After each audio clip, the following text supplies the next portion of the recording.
being here today and for your leadership role as honorary chair of this great organization. And to Dick, I can't thank you enough for your leadership role here and for your friendship and willingness to support me. It means a lot. Clarence Mingo, he didn't say this, but he's a proud Army veteran himself, and he's doing a great job as Franklin County Auditor. And Mel, what can I say? You are amazing. I hate to see what he could do if he actually had an ensemble with him, you know. I mean, that was terrific. You are here representing so many other Gold Star moms and dads, and we thank you.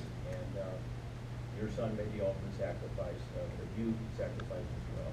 And thank you for your service. And I also want to say that, you know, I've gotten to know a lot of the Gold Star families in Ohio, both when I was in the House and I was in the Senate. And they are the best. And they exemplify what is best about America. So we thank all of you. Stephanie, thank you for being here. Superintendent Stephanie Cooney, she's one of the great supporters for our veterans here in Columbus.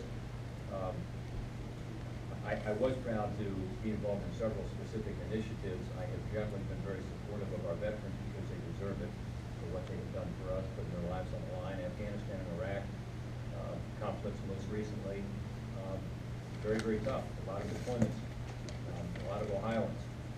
We're one of those states that sends some of the best and brightest into the military, and they've ended up in those deployments. But I have also worked on some of these specific bills, and I'm going to mention Missing in America because Colonel Bell mentioned it.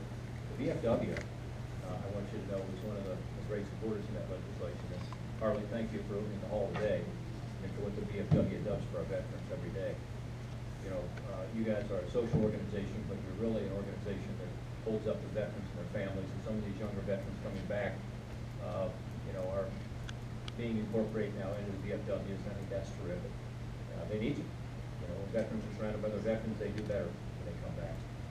And on Missing in America, Colonel Moe's right. You know, you had these unidentified abandoned remains of these servicemen who were never, and women, never given any kind of a proper burial.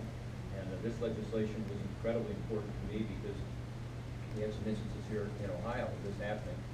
And it was my honor to be out in Dayton at the cemetery in Dayton, which was a powerful experience in and of itself, to be able to allow some of these veterans to be able to have a proper, honorable burial that they so richly deserve. By the way, on the day I introduced that legislation, guess who came to testify in Washington, D.C. on behalf of it? Colonel Tom Moe. So I remember you being there, Colonel Moe, and I remember you're talking about the importance that legislation has helped us to get it done. We've also worked, as Colonel Moe said, on this issue of MEPS, and this is incredibly important right now. We do have a lot of veterans who are coming back who have physical wounds, but also invisible wounds. And whether it's because of traumatic brain injuries, whether it's because of PTSD, or whether it's because of other mental health situations, the military does not do a good enough job evaluating them. When they come in, when an incident occurs, it's very important when they exit. And if we had these evaluations, and they were thorough evaluations, we'd be able to get the veterans into the care that they need much more easily. I've talked about this legislation here in Columbus at the clinic. Columbus, by the way, in my view, does a terrific job at the Chalmers Wiley Clinic in terms of helping our veterans with some of their mental health challenges. But they love this legislation. They want it to pass. We have gotten 2 small pieces of it done already. It's bipartisan. We're hoping to get the entire legislation done as part of the Defense Authorization Bill. Even in September, we're going to try again. But I think this is really important.